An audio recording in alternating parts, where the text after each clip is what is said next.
Hakikat bahasa. Bahasa sendiri adalah suatu sistem yang bersifat sistematis yang dibangun oleh sejumlah subsistem seperti fonologi, sintaksis, dan leksikon. Pada sistem bahasa ini merupakan lambang yang berupa bunyi, bukan gambar atau tanda lainnya. Sistem ini bersifat arbiter yang artinya lambang bunyi tidak memiliki hubungan dengan konsep yang dilambangkan. Asal-usul bahasa. Menurut F.B. Condillac dari Prancis berpendapat bahwa bahasa itu berasal dari teriakan-teriakan dan gerak-gerik badan yang bersifat naluri yang dikembangkan oleh perasaan yang kuat. Sedangkan menurut ahli agama percaya bahwa bahasa itu berasal dari Tuhan, tetapi kedua pendapat itu ditolak keras oleh Van Harter dari Jerman yang mengatakan bahwa bahasa tidak mungkin datang dari Tuhan karena bahasa tidak sesuai dengan logika dan sangat buruk.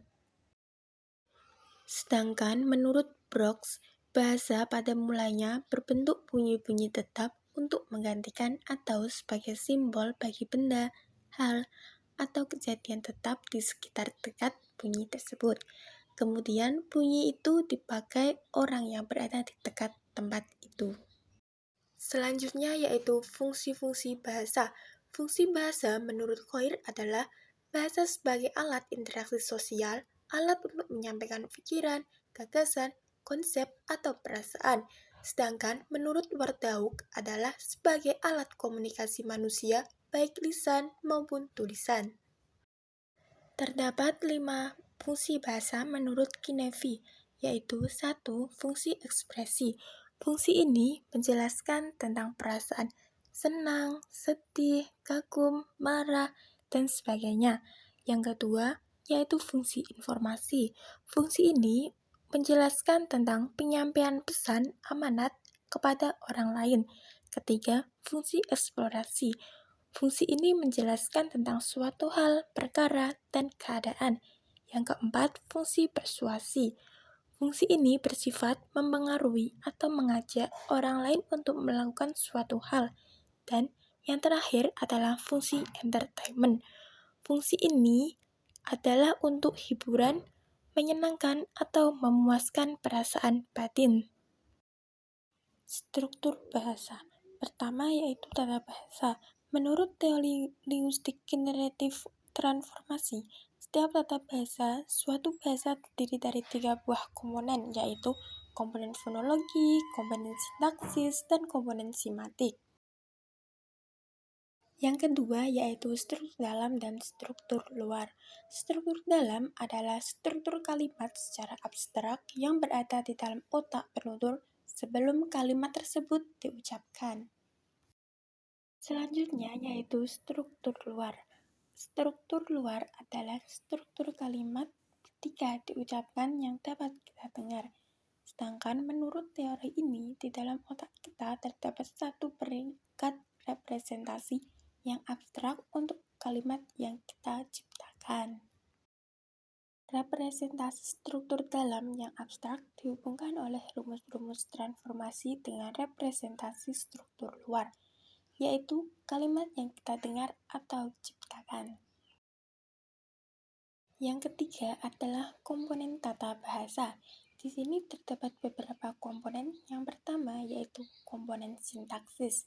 Komponen ini menentukan hubungan antara pola-pola bunyi bahasa dengan maknanya, dengan cara mengatur urutan kata yang membentuk frase agar sesuai makna yang diinginkan oleh penutur.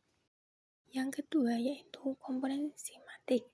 Menurut teori linguistik generatif transformasi standar dan yang diperluas menyatakan adanya komponen semantik ini sebagai komponen dalam otak yang terpisah dari komponen sintaksis dengan garis yang tegas.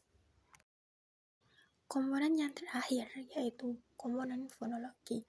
Komponen ini adalah suatu sistem bunyi bahasa dan sebagai komponen ketiga dalam tata bahasa generatif transformasi yang memiliki tugas mengubah struktur luar sintaksis menjadi representasi fonologi, yaitu bunyi yang kita dengar dan ucapkan. Berbahasa adalah suatu kegiatan atau proses memahami dan menggunakan isyarat komunikasi yang disebut dengan bahasa, dan juga merupakan gabungan antara dua proses produktif dan reseptif. Selanjutnya yaitu proses produktif berlangsung pada diri pembicara yang menghasilkan kode-kode bahasa yang bermakna dan berguna. Nah, selanjutnya yaitu proses reseptif berlangsung pada diri pendengar yang menerima kode-kode bahasa yang bermakna dan berguna yang disampaikan oleh pembicara melalui alat artikulasi dan diterima melalui alat pendengar. Sedangkan enkode sendiri adalah proses produksi atau proses rancangan berbahasa. Kemudian dekode adalah proses penerimaan, perekaman, dan pemahaman. Jadi, kode bisa diartikan sebagai satu isyarat atau tanda dalam penyampaian informasi. Maka, enkode berarti peristiwa atau proses terciptanya kode tersebut. Sedangkan dekode berarti proses penerimaan kode tersebut. Pada proses rancangan berbahasa produktif dimulai dengan enkode semantik, yaitu proses penyusunan konsep, ide, atau pengertian. Yang kedua yaitu enkode gramatikal, yaitu penyusunan konsep atau ide dalam bentuk kesatuan gramatikal. Sedangkan enkode fonologi yaitu penyusunan unsur bunyi dari kode itu. Proses enkode ini terdapat dalam otak pembicara, kecuali representasi fonologi yang terjadi dalam mulut, yang dilakukan oleh alat bicara atau biasa disebut dengan artikulasi. Proses dekode dimulai dengan dekode fonologi, yaitu penerimaan unsur-unsur bunyi melalui telinga pendengar. Kemudian yaitu proses dekode gramatikal, yaitu pemahaman bunyi sebagai satuan gramatikal. Dekode semantik, yaitu pemahaman konsep atau ide yang dibawa oleh kode tersebut.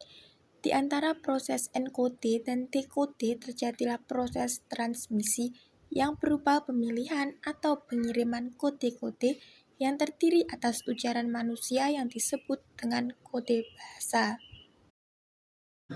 Pada proses enkode dan proses dekode terjadilah proses transmisi berupa pemindahan kode yang terdiri atas ujaran manusia yang disebut dengan proses komunikasi.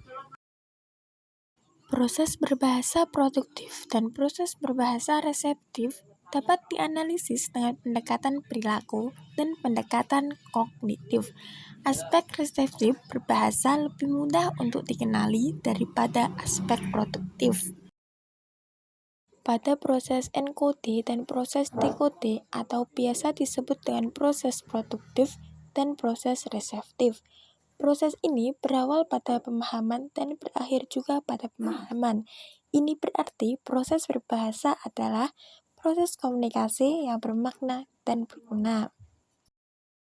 Selanjutnya yaitu berbahasa dapat dijelaskan hanya sebagai proses arah. Artinya adalah dari seorang pembicara kepada seorang pendengar. Padahal komunikasi sendiri adalah proses yang terjadi secara dua arah atau bolak-balik. Nah, maksud dari pernyataan tersebut adalah sebagai berikut. Misal, si X menjadi pembicara, sedangkan si Y menjadi pendengar.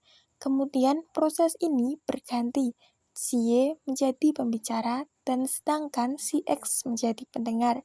Proses ini terjadi secara cepat. Selain itu, dalam berbahasa yang sebenarnya konteks situasi dan unsur paralinguistik turut membangun makna yang akan dipahami oleh para partisipan dalam tindak atau perilaku berbahasa itu.